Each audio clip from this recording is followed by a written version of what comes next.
Hi everyone, welcome back to another video on my channel. So today I'm going to be doing some nail art, which is not really a shock considering that is what my channel is for. So I'm going to be doing just 2 nails today. I'm not doing like a full set or anything, I'm just going to show you like a technique of doing just one sort of design. So I'm going to be using, here's the products, Alaska from Gel Perfection, which is their white, Blue Skies base coat, and then I'm also going to be using Blackout. So I'm also going to be using Blackout, which is Gel Perfection's black, and then Neon Pigments in purple. This is from Home of Nail Art because I don't have the purple from Tears Beauty. And I just happened to be placing a Home of Nail Art order, so I just grabbed it then. And then I've also got my Tears Beauty ones. So we've got from left to right, we've got apricot, pink, orange and yellow. And then I'm also going to be using this beautiful sparkly hollow dust, which is pewter dust from the holographic dust collection. So that's everything I'm going to be using. So first of all, I'm going to be applying white to these 2 nails because I'm going to be doing this design over a white base because that is best for neon pigments to really get them nice and bright. So I'm just applying 1 coat of white because my white is quite pigmented anyway, and obviously we're just going to be using it for a base for the pigments anyway, so we don't need it to be absolutely perfect because we are going to be covering it up. I'm just going to make sure I've got it nice and thin.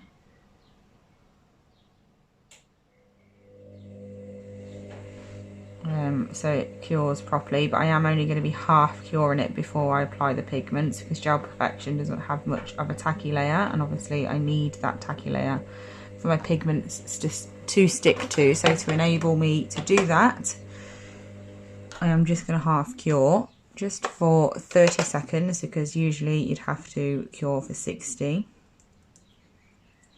And then while that one is in the lamp, I'm just going to do the coat of white on this nail. So I'm going to be doing them both like pretty much the same, but slightly different. I'm sorry if you can hear the buzzing in the background. It is the washing machine, but it's Bank Holiday Monday, and if I don't do washing now, I never will. So once I've done that, I'm just going to pop that into the lamp for 30 seconds as well. This one is now out of the lamp. So I'm just going to open all of my pigments onto my desk. So I'm just going to be using the lids of them because it's a lot less messy. So I'm just tipping just a little bit into the lids. I don't need a lot for this design because obviously it is only for 2 nails.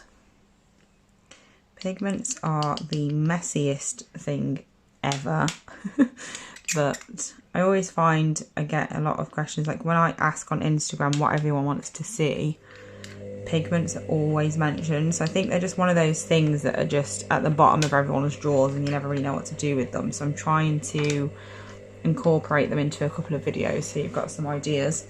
So I'm just going to use my brush now that is just part of a cheap, for some reason my camera really doesn't like gold, so every time there's any sort of gold in front of it, it just goes crazy. But I'm using these brushes, and these are just really cheap eyeshadow brushes that you can get on like Amazon and places like that. And then just to clean them off, I'm going to get some lint-free pads and just have those sat next to me, so each time I dip into a colour I can just fluff it off. So first of all, I'm going to go into the purple. I'm going to move the pigments away from me so they don't all get into each other by accident. And I'm just going to pick some up on my brush and just place it on like this. And this just gives like a softer sort of effect. I usually use my tubby brushes, as you all probably know, because I use them on my channel a lot. But I'm going in for the softer sort of look. So I'm just going into my next colour.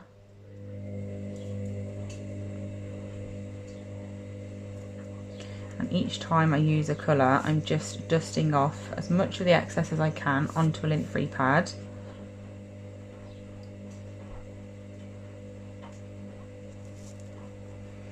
Before I go into the next one. Okay, then once I've done that, I'm just going to dust off the excess and pop that back into the lamp. Don't worry about it looking all hazy and everything. I just want to make sure that I am fully curing the gel. And then I'm just going to dust off my brush a lot more now, just to make sure that it is as clean as I can get it. And then I'm going to do it all over again. So I'm going into the purple.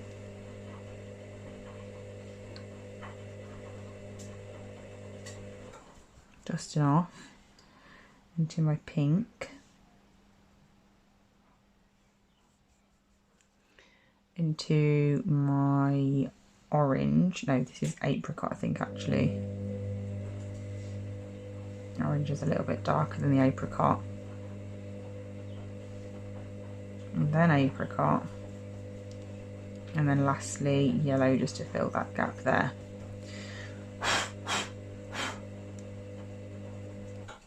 Going to dust off excess again, pop that into the lamp for the rest of the cure, so 30 seconds, and then in the meantime I can pop my pigments away, because as we all know they are super messy. So as soon as I'm finished using them, I put all the lids on, get them out of my way, because it's super easy to knock them, and once you get them on something, that is it, you're never getting them off. Basically, they're so messy, but they are worth it for the effect that you can get from them.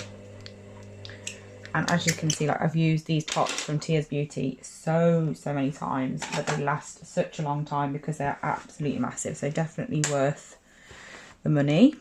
So I'm just going to clean off this now.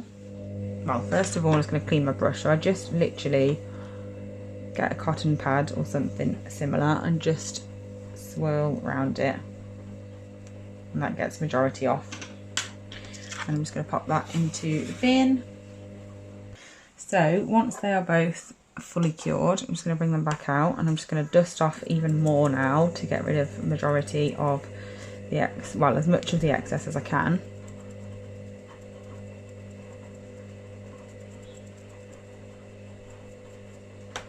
And that is what I'm left with. So once I've done that, I'm going to apply base coat to both of them just to seal them, because I'm going to be painting on top of them, and it's a lot easier to paint on top when there's like a smooth surface above them than straight onto the roughness of the pigment itself. So I'm not dragging, I'm making sure I've got quite a lot of product on my brush for this. And then just making sure that I just pull it over the top really gently and I'm not pulling off the product. And once I've done that, I'm going to pop it into the lamp for a full cure. Do the same with the other one. Just make sure you have enough product on your brush so you don't have to keep going in and out of your bottle, so you're even less likely to contaminate your polish. So just make sure that your brush is clean before you pop it back in, and then once you've done that, I'm just going to pop it into the lamp. Okay, then while I'm waiting for that, I'm just going to pop a bit of black on my palette. I don't need a major amount, so I'm just going to pop a little blob on there. And then I'm going to be using my long liner brush from Erin's collection, so it'll be the Erin's favourite brush. So just a quick side note, I just wanted to show you a trick just in case you didn't know it. I know a lot of people will, so I'm not obviously telling the people that do know about it, but some people won't. This is what my brush looks like at the moment, because I put my lid on it in a rush last time I used it, and this is how it turned out, because obviously I didn't make sure that all the bristles are nice and straight before I put my lid on, and it's an easy mistake to make. So I just want to show you that just because your brush looks like this does not mean it's not unusable again. Just get some hot water, and literally if you place it in there, the hot water will bring the bristles back together again and straighten them all out. And then your brush is back to good as new. Obviously they're going to splay in the water, but once you bring it out, they'll all be fine again. And then I'm just going to get a lint-free wipe, just wipe off the water, and they'll be absolutely good as new. I'm just going to run it through my gel so you can see that it is fine. There we go, it's back to totally normal, so you don't have to worry about buying a new brush or anything. That is literally all it takes. So just wanted to quickly show you that just in case you weren't aware. These brushes can be expensive if you have to keep buying them over and over again when you ruin them, like I do all the time. Well, I don't buy them again, but you know what I mean, like I do ruin quite a few where they would be ruined if that wasn't a thing. So anyway, I'm just going to go in now with my black, and I'm going to go first of all around the outside of the nail. I'm just going to basically outline the whole nail as a first step. Trying to keep the line the same sort of thickness all the way around, but it really doesn't matter if you don't. That's just what I'm going for.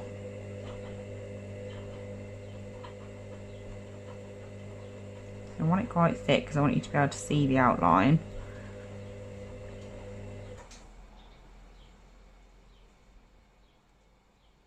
Okay, so I'm just following it round. There's a hair on my brush that is sabotaging me that I need to get rid of. Okay, I've got it. So again, just doing this around the whole nail, and then we're going to do this on both nails. And I'm going to create a pattern like over the top of it as well, but it's super, super easy. So it doesn't really require being like really good at hand painting or anything like that. We're literally just going to do some lines and create like a sort of, I don't really know what the effect is called, which is no surprise because I'm really bad at things like that, knowing what the names of designs are. I find it really difficult actually to name my videos a lot of the time because I don't have a clue what the design is really called. Never mind. The way that I'm thinking of this one is almost like a mosaic sort of effect, but I'll probably Google what mosaic means and it'll be something totally different, so don't take my word for it. But you'll see it anyway, so you'll make your own mind up. So once I'm happy with that stage, it's all outlined, and then I'm just going to do the next stage, which is super easy. So we're just going to create lines basically. Now you can flash cure your outer lines if you like your outline, if you're worried about messing that up in this process, but I haven't bothered, which I probably will regret, but there you go. You live and learn. And I'm basically just creating some lines. Like, it's really that easy. Keeping it nice and simple, super, super quick and effective. And we're just going to continue that all the way across, all the way down the nail.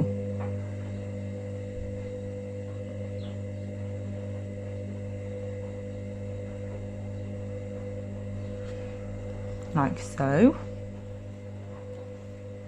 Just creating totally random shapes with straight lines.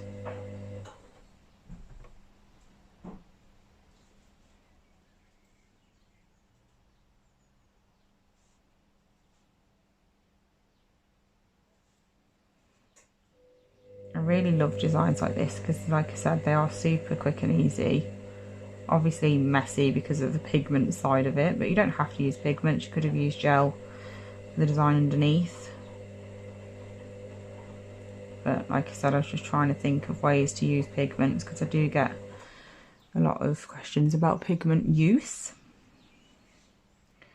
I have one more just going down here.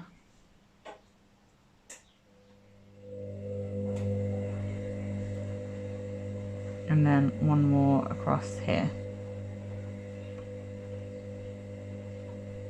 And then that is it for that one, I think. That base coat layer on top of the neon pigments makes this so much easier, so definitely do that step. So I'm going to pop that into the lamp for a full cure. I'm going to do the same thing to the other one, so I'll speed this one up.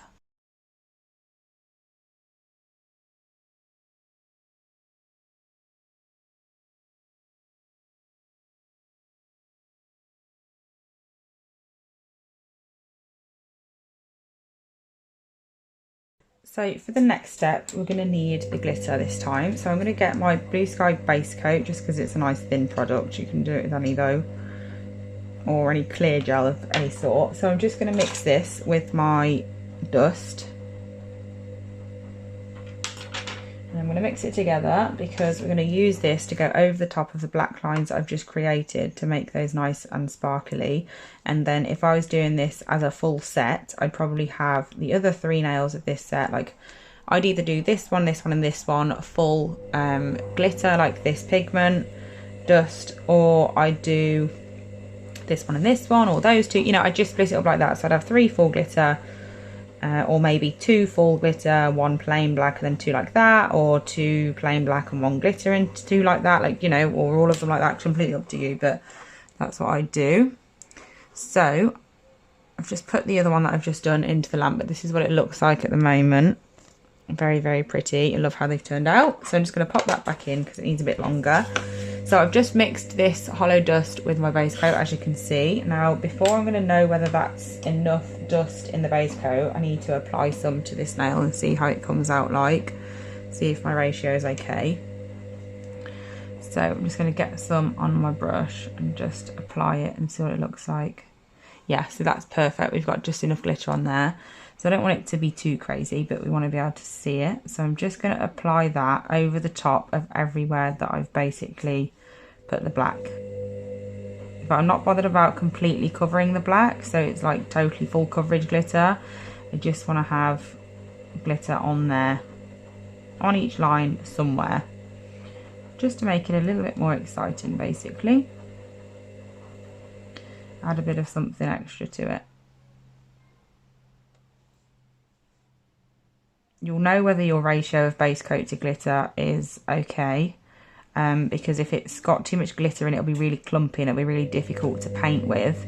And if obviously you've got too much base coat compared to glitter, when you pick some up on your brush, you won't really get a very high glitter payoff. So that's when you'll know you need to add a little bit more glitter in. So either way, you'll know what you need to do.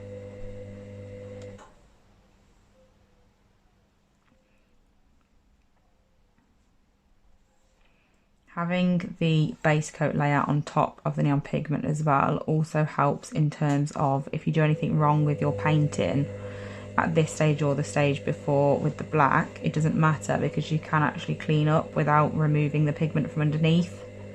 Whereas if you hadn't applied any base coat or anything over the top of the pigment and you were painting straight onto it, 1, it'd be difficult and it'd make your paint on top look a bit grainy, and 2, if you did need to clean anything up, it'd be really difficult to clean it up without affecting the pigment underneath.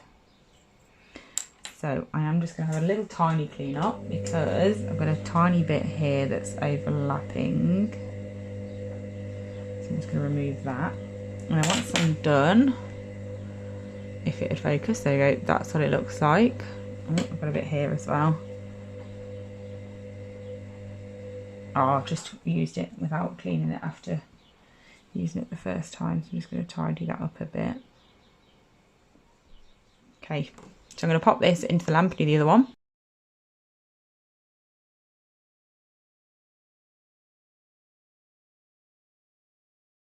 So here is the finished design. I really hope you enjoyed this video. I actually love how they turned out. I think they look really pretty, and obviously you can do any sort of like combination of this design as well. But yeah, I'm really happy with how they turned out. Let me know in the comments section below whether you like them or not and whether you'd wear something like this. And I'll be back really soon with another video. Bye!